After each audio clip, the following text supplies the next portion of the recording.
dilahirkan, tumbuh dalam cinta Al-Quran.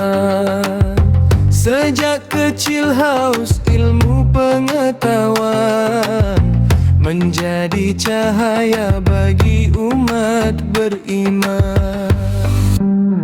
Wahai Imam Syafi'i yang mulia, engkau teladan pencari ridhonya. Dengan ilmu dan akhlak yang terjaga, namamu harum sepanjang masa. Mengembara menuntut ilmu agama, ke Makkah Madinah penuh makna. Berguru pada para ulama, menjadi imam pembawa cahaya. Fikih dan sunnah engkau satukan, Al-Quran hadits jadi pedoman.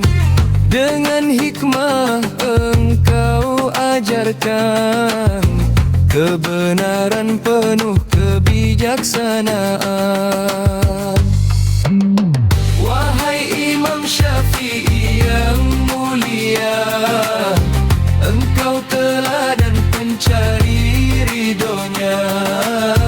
Dengan ilmu dan akhlak yang terjaga, namamu harum sepanjang masa.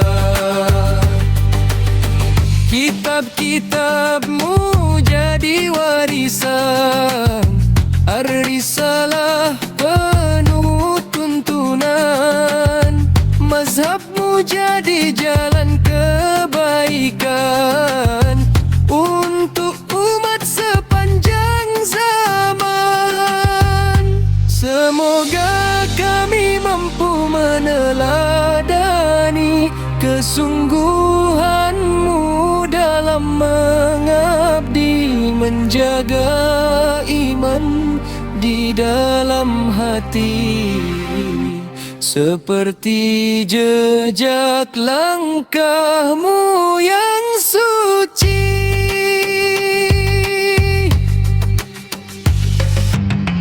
Wahai Imam Syafi'i yang mulia, doamu hidup di jiwa kami semua. Ilmumu terang bagaikan lentera, menerangi langkah menuju surga.